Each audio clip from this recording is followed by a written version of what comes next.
क्या आपको लगता है कि हराने वाला चुनाव लड़ने के लिए पल्लवी पटेल ऐसा कदम उठा रही हैं प्रेम कुमार जी? क्या ये संभावना है कि वो जिस तरह का कदम उठा रही हैं इसका मतलब ये लगाया जाए कि वो बसपा के साथ जा सकती हैं? क्या वो स्वामी प्रसाद मौर्य और ओवैसी के साथ जा करके अपने ऊपर एंटी हिंदू होने का ठप्पा लगाना पसंद करेंगी? सवाल यह भी उठ रहा है।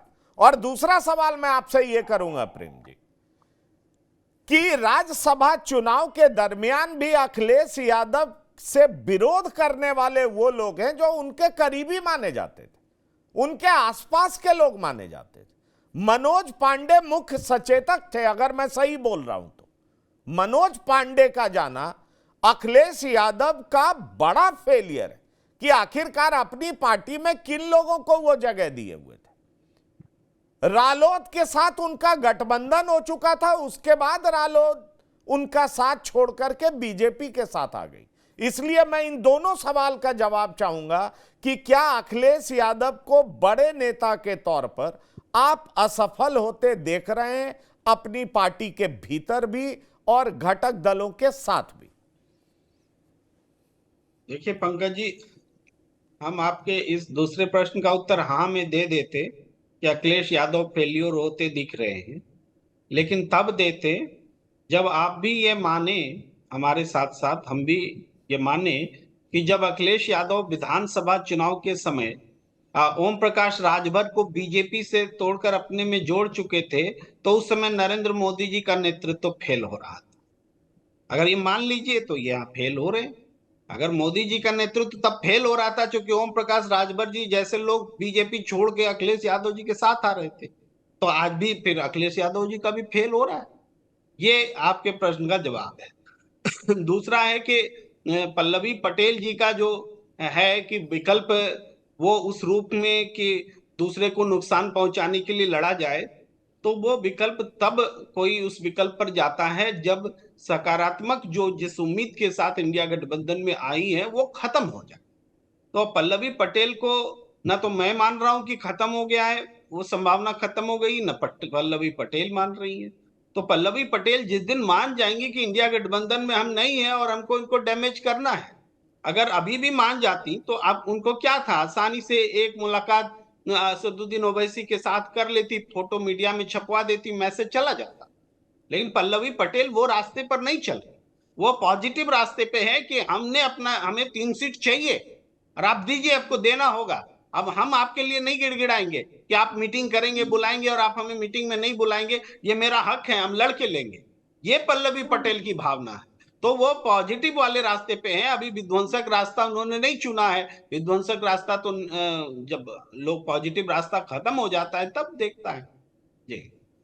नहीं, विध्वंसक रास्ता क्यों नहीं माने जब राज्यसभा में वो एक उम्मीदवार को वोट देती हैं, 2 को नहीं देती हैं वोट? विध्वंसक रास्ता क्यों नहीं माने जब बिना पार्टी के से वार्ता किए बगैर, घटक दल से वार्ता किए बगैर 3 सीट पर अपने उम्मीदवार को लड़ाने की बात करने लगती हैं? क्या आपको अभी भी बगावत नहीं दिखता? प्रेम जी, मेरा सीधा सा जवाब है, सुभाषपा अलग हुई पर भाजपा को फर्क नहीं पड़ा। सवाल यह है, भाजपा जीती, अगर भाजपा हारती तो निश्चित तौर पर हम आपसे मानते कि हां उसमें बीजेपी लीडरशिप का फेलियर था। आज भी हम मानते हैं, आज भी मेरी पूरी बात सुन लीजिए। आज भी हम मानते हैं कि पूर्वांचल में चाहे 2019 में बीजेपी को कम सीटें आई तो सुभाषपा के हटने की वजह से आई, या 2022 में समाजवादी पार्टी पूर्वांचल में बहुत सारी सीटें जीती है, तो इसमें ओम प्रकाश राजभर का योगदान है।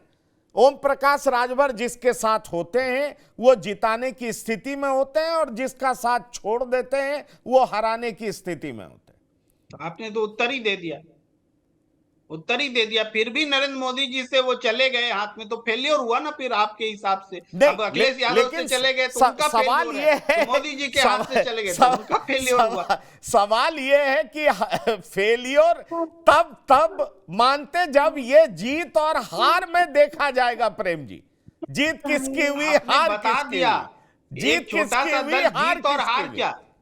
जीत और हार क्या, एक छोटा सा दल उतना इम्पैक्ट देता है कि समाजवादी पार्टी एक 36% वोट पर आ जाती है, 100 से ज्यादा सीट जीत लेती है, या बीजेपी को नुकसान हो जाता है। उन्होंने अपना इम्पैक्ट दिखा दिया, और उस इम्पैक्ट को दिखाया, इसीलिए बीजेपी ने दोबारा उनको अपने साथ में शामिल किया। उस गलती को सुधारा बीजेपी ने, ये मानिए। बिल्कुल मैं सहमत हूं, मैं आपकी बातों से बिल्कुल सहमत हूं। फिर यह गलती समाजवादी पार्टी से क्यों हो रही है, एक के बाद दूसरी, दूसरी के बाद तीसरी?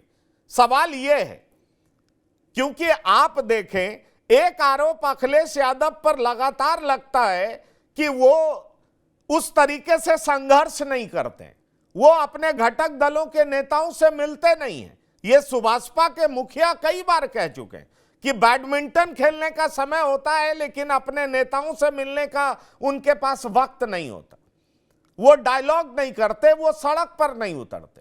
और यह कहा जाता है कि जब 2012 में वो सड़क पर उतरे थे, जब मुलायम सिंह एक्टिव थे, तो उनको सत्ता मिली, लेकिन पिछले 7 सालों से सत्ता से वो दूर हैं। तो इसकी बड़ी वजह है ना, चाहे पार्टी के भीतर संवादहीनता हो, चाहे घटक दलों के साथ संवादहीनता हो, चाहे जनता के साथ संवादहीनता हो। क्योंकि एक आरोप लगता है कि वो सोशल मीडिया पे ज्यादा एक्टिव होते हैं, अपने घटक दलों के साथ, पार्टी के भीतर या जनता के साथ संवाद कायम करने में वो एक्टिव नजर नहीं आते, संघर्ष करते दिखाई नहीं पड़ते। क्या जैदी साहब आप सहमत हैं? बिल्कुल सहमत नहीं है, एकदम ये निराधार आरोप है। ये भारतीय जनता पार्टी के द्वारा लगाया गया एक साजिश का आरोप है। ये अखिलेश जी ट्विटर पर खेलते हैं। मैं आपसे कहता हूं पंकज जी, जब आपको मिलना हो आप चलिए, आपको मैं राष्ट्रीय अध्यक्ष जी से मिलवाता हूं। बिल्कुल आसानी से उपलब्ध हो जाते हैं राष्ट्रीय अध्यक्ष जी, और जो ये कह रहे हैं ये बिल्कुल गलत बात कह रहे हैं। आपको मिलना है आप चलिए, प्रदेश कार्यालय में आपको मिलवा देंगे। एक आम आदमी को, तो बड़े नेता थे ओम प्रकाश राजभर जी, तो ओम प्रकाश राजभर जी की बातें ना करिए तो अच्छा है कि वो क्या कहते हो क्या नहीं करते हैं। तो लिहाजा ये कि और कोई बात कर किसी की होती तो उसकी जवाब दिया जाता। ओम प्रकाश राजभर जी की जवाब देने का मैं मतलब इस लायक नहीं समझता हूँ कि उनकी बात का जवाब दिया जाए।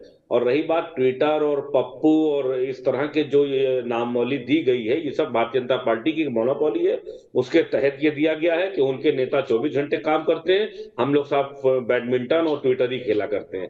ऐसा कुछ नहीं है। प्रदेश की इतनी बड़ी पार्टी है, हर आदमी को, अभी जो एक बात कही वरिष्ठ पत्रकार जी ने कि रेवड़ी नहीं बांट सकते, और हर आदमी को रेवड़ी चाहिए, हर आदमी को शहद चाहिए, तो अभी हमारे पास है नहीं, इसके लिए क्षमा याचना। अगर आने वाले समय में पंकज जी हमारे पास शहद और रेवड़ी आएगी तो बिल्कुल राष्ट्रीय अध्यक्ष जी सबको बांटेंगे और सबको खुश करेंगे। यही मौका है इंसान को परखने का। जब आपके बुरे वक्त में जो साथ नहीं रहेगा तो फिर वो अच्छे वक्त का साथी नहीं है। और जो लोग आए थे वो अच्छा वक्त के लिए आए थे और वो बुरे वक्त में नहीं रुके और वो चले गए। और जो लोग गए हैं इनका नाम आप याद रखिएगा, ये डिबेट रखिएगा आप इसको रिकॉर्ड में, ये फिर वापस आएंगे रोते हुए और फिर रेवड़ी की तलाश में आएंगे पंकज जी। बहुत जल्दी 2024 के बाद आपको समीकरण बनने दिख जाएंगे प्रदेश के अंदर। नहीं, पर एक तुलना होती है जैदी साहब, तुलना होती है तेजस्वी यादव और अखिलेश यादव के बीच में। कहा यह जाता है कि तेजस्वी यादव को भी राजनीति विरासत में मिली और अखिलेश यादव को भी राजनीति विरासत में मिली। तेजस्वी यादव बड़ी चतुराई से राजनीति करते हैं, काफी संघर्षशील हैं, बहुत कम समय में उन्होंने बिहार की राजनीति में अपना दबदबा कायम कर लिया है।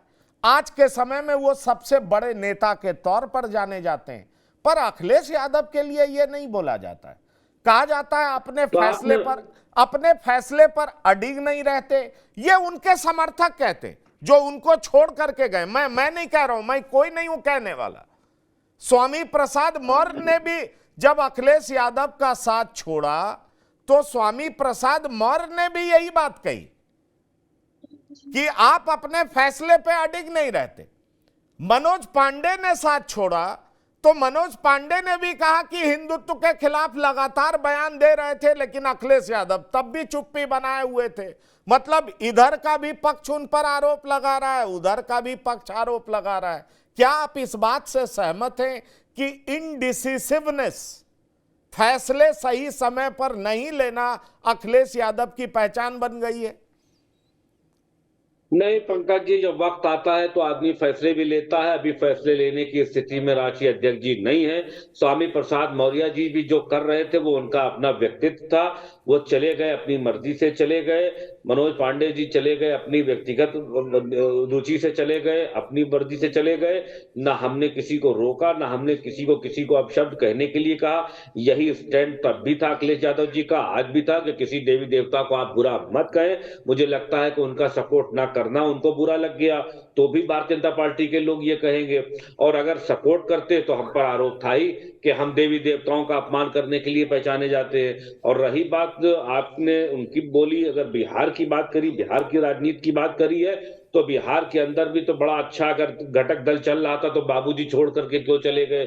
उसमें अगर राष्ट्रीय अध्यक्ष जी नहीं रोक पाते थे तो एक दल नहीं रोक पाए, वो भी चले गए छोड़ करके बाबूजी। वो तो विधानसभा में खड़े होकर रो रहे थे कि एक बार कहे तो होते, कुछ बता तो दिए होते, बगैर बताए चले गए। उनको एक गम है तो कुछ कह दिए होते। ना कुछ कहने पे भी मुसीबत है और कुछ कह दिया तो भी मुसीबत है। ये राजनीति है पंकज जी, हमसे बेहतर आप जानते हो, आपको तजुर्बा है, आप सब कुछ समझते हैं। और ये हालात उत्तर प्रदेश के और या बिहार के, पूरे देश की राजनीति का समीकरण भारतीय जनता पार्टी ने बिल्कुल बदल दिया है। और अगर कोई आदमी धन बल से नहीं टूट रहा है तो उसको दबाव से तोड़ा जा रहा है। जो दबाव, तो शाम दाम दंड भेद सारी भेद लगा दिए भारतीय जनता पार्टी के अंदर। अब इसका जवाब तो मैं सिर्फ एक ही दे सकता हूं कि 2024 का इंतजार करिए, समय आ गया है, जनता के द्वारा जवाब दिया जाएगा, नेता वही होगा।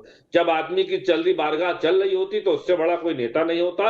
अब आज की डेट में तो हम लोग नेता नहीं है, अब जनता बताएगी कि असली नेता कौन है। तो यही सवाल इसी पैनल पर हो रहा होगा कि आखिर साहब में कौन सी कमी रह गई कि जो ये चूक गए और ऐसा हुआ। तो इन्हीं पर आप डिबेट कर रहे होंगे कि इतने दल मिल करके नहीं जिता पाए, तो यही सब फ्लॉप हो जाएंगे, यही सारे स्टार फ्लॉप हो जाएंगे। आज जो हमारे आपको कमी दिख रही है, जो फ्लॉप दिख रहे हैं, ये वो सब वहां जाकर के फ्लॉप हो जाएंगे। और ऐसा कई बार हुआ है कि जब उत्तर प्रदेश का चुनाव था तो उन्हीं के सारे स्टार हमारे पास आ रहे थे, मगर हम नहीं जीते, और वही वो अपने स्टार वापस लेकर के चले गए हैं। तो इससे जनता को इससे मतलब नहीं कि कौन आ रहा है कौन जा रहा, जनता की बात सुन कौन रहा है, जनता के लिए खड़ा कौन है, जनता का हिमायती कौन है, कि जनता सब कुछ समझ रही है और जान रही है। वक्त आने पर पंकज जी इसका जवाब मिल जाएगा। इसके अलावा और कुछ कहना मुझे लगता है बुद्धिहीनता हो। अनुपम जी, आप क्या कहना चाहेंगे? क्योंकि देखिए, एक एक एक नेता का मैं नाम लूंगा, वो महान दल के केशव देव मौर्य थे। कहा जाता है कि उनकी गाड़ी समाजवादी पार्टी के दफ्तर पर रुकवा ली गई थी। कभी ये समाजवादी पार्टी के सहयोगी हुआ करते थे। उनकी गाड़ी इसलिए रुकवा ली गई थी क्योंकि उनको गाड़ी समाजवादी पार्टी के तरफ से दी गई थी। इस तरह का आरोप मैंने पढ़ा है। सवाल ये उठता है कि क्या वाकई अखिलेश यादव जो छोटे दल हैं उनको तरजीह नहीं देते, जबकि बीजेपी इतनी बड़ी पार्टी होते हुए भी एक दो सीट पर, जैसे अभी आप देखिए महाराष्ट्र में राज ठाकरे के साथ किस तरीके से समझौता किया गया, अलग अलग जगहों पर कैसे सीट एडजस्टमेंट की कोशिश बीजेपी कर रही है ताकि उससे उसको फायदा मिल सके। जहां फायदा मिल रहा है वहां बीजेपी आगे बढ़ रही है, अखिलेश यादव इसमें चूक जाते हैं। देखिए पंकज भाई, गठबंधन में सबकी दिक्कत आती है। भारतीय जनता पार्टी के हाथ से शिवसेना निकल गई, शिरोमणि अकाली दल निकल गया, नवीन पटनायक निकल गया। अभी हाल में आपने देखा था कि लग रहा था बस आजकल में नवीन पटनायक एनडीए में आ जाएंगे, वो बात भी टूट गई। नीतीश कुमार को चले मैं नहीं कहना चाहता, वो बार बार जाते हैं, बार बार आते हैं। और अनुप्रिया पटेल जो इस समय पल्लवी पटेल की छोटी बहन है, बीच में आपने देखा था ये भी मंत्रिमंडल से बाहर हो गई थी। और जब भारतीय जनता पार्टी स्वतंत्र देव सिंह के जरिए कुर्मी वोट साधने का प्रयास कर रही थी, जब नहीं कर पाई, स्वतंत्र देव सिंह वाला फार्मूला फेल हो गया, और इधर इनका स्वतंत्र देव सिंह का फार्मूला फेल हुआ, और उधर समाजवादी पार्टी का नरेश उत्तम का फार्मूला फेल हुआ। दोनों लोग प्रदेश अध्यक्ष कुर्मी लेके आए थे, सोच रहे थे कि साहब कुर्मी वोट हम इससे साध लेंगे, तो अंततः भाजपा को वापस अनुप्रिया पटेल से समझौता करना पड़ा। और इस बार अनुप्रिया पटेल के साथ साथ उनके पति को भी मंत्री बनाना पड़ा। तो ऐसा नहीं है कि ये जब जिसका दांव चल जाए, कभी बड़ी पार्टी छोटी को खा जाती है, कभी छोटी पार्टी बड़े को मजबूर कर देती है। और प्रकाश राजभर को आप देखिए कि उन्होंने किस तरह 2017 में साथ आए तो कितना फायदा पहुंचाया, और 2022 में गए तो कितना नुकसान किया। और किस तरह के उन्होंने बयान दिए, उसके बाद भी भाजपा को उनको अकोमोडेट करना पड़ा उनके महत्व को देखते हुए। तो सर सही है तो है ना कि मतलब कभी गाड़ी नाव पे कभी नाव गाड़ी पे वाली बात है।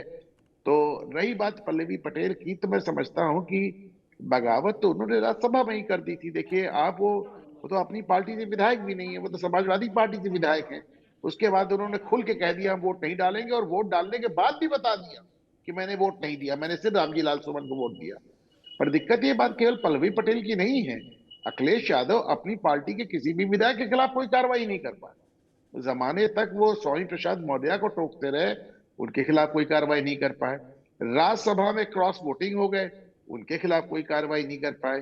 पल्लवी पटेल आज एक तरफा अपने कैंडिडेट डिक्लेयर कर रही हैं, उनके खिलाफ कोई कार्रवाई नहीं कर पाए। और एक बात आप और समझ लीजिए पंकज भाई, मैं लगातार कहता हूं कि अखिलेश यादव पल्लवी पटेल से असहज होते हैं।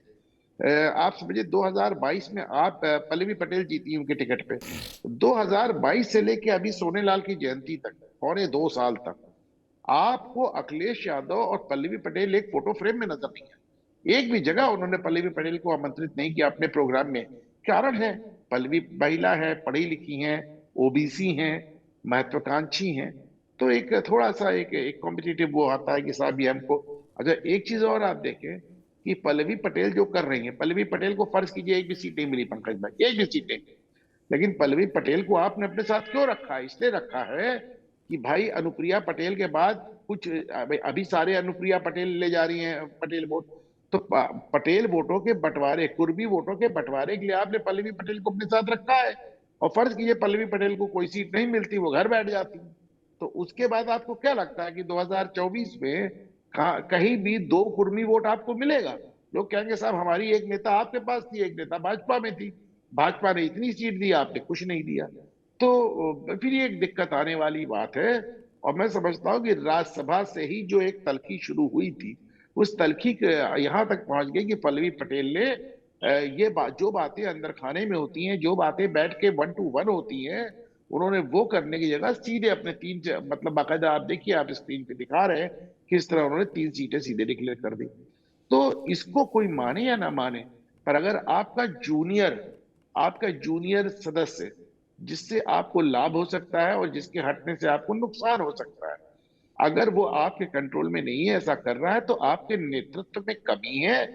फिर वो ओम प्रकाश राजभर टूट जाए, शिवसेना टूट जाए, और शिरोमणि अकाली दल टूट जाए, या पल्लवी पटेल टूट जाए पंकज। बिल्कुल।